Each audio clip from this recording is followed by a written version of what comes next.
مساء الخير عليكم جميعا. النهارده هنفرز الثوم بتاعنا ونشيله في الفريزر. ده بينفع جدا في اي وقت بتحبي تعملي اي حاجه، بتلاقي حاجتك جاهزه تحت ايدك بتقومي ما بتتعطلش. دي كميه الثوم اللي احنا هنفرزها. طبعا كل واحد بيتفرز حسب الكميه اللي هو عايزها. حطي عليه الملح عشان ما يجمدش في العلبه اللي انت هتشيلي فيها.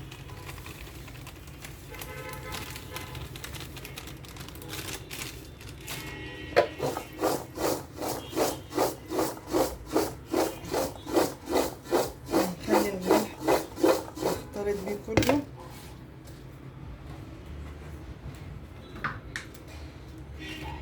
وهنحط زيت مش كتير.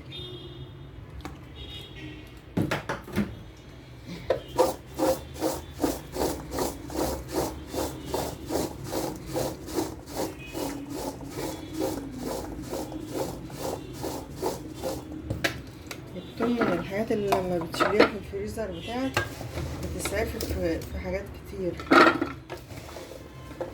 مش كل شويه بقى هتقشري ولا تخرطي وتدقي. ما بياخدش وقت.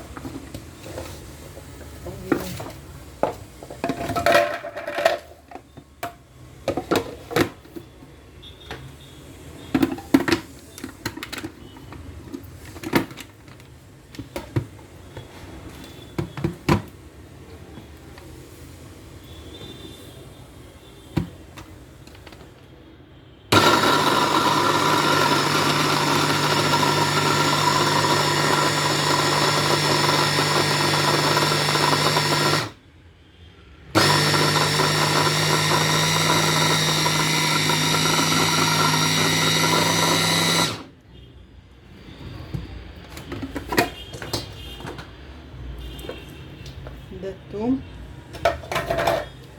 هتكوني مجهزه العلب بتاعتك، طبعا مغسوله كويس جدا ومتنشفه مفيهاش ميه خالص، وهتعبي فيها الثوم بتاعك وتشيليها.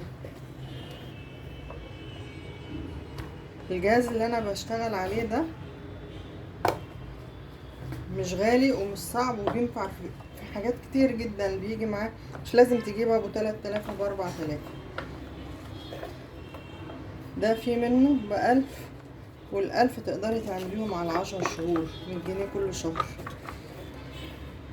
ما تخافيش من حاجه، ما تبصيش على الاسعار الغاليه وتقولي لا مش هجيب. هاتي الحاجه الصغيره اللي تبداي بيها، وبعدين ربنا يفرجها على الجميع ويجيب اللي هو عايزه بعد كده. المهم هتجيبي اللي يشغلك يخليكي. طبعا الجزء اللي فوق اللي انا ضربت بيه ده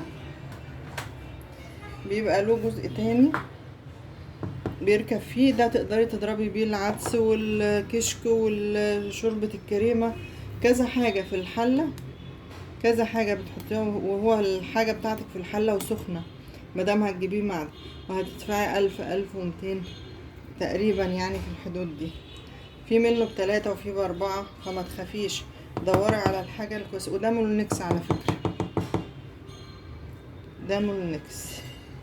وممكن تجيبي الهاند بلندر بس. فهاتي الحاجة اللي تمشيكي وما تخافيش، وما ما تستصغريش الحاجة اللي هتشيليها. ما تقوليش انا هشيل 50 جنيه ولا هشيل 100 جنيه، دول هيعملوا ايه؟ لا، 50 على 50 على 50 هيعملوا معاكي حاجة، وهتجيبي كل شوية حاجة من اللي نفسك فيها. ربنا يوفقكم جميعا وتجيبوا كل اللي نفسكم فيه. هنكمل بقية الثوم. دي اول علبة عملناها، هنغطيه وهنشيله في الفريزر وهينفعنا في كل وقت. خليكي شاطرة وابدأي صغيرة، بعد وقت قليل هتلاقي نفسك جبتي اللي نفسك فيه وحققتي كل اللي انت عايزاه. السلام عليكم.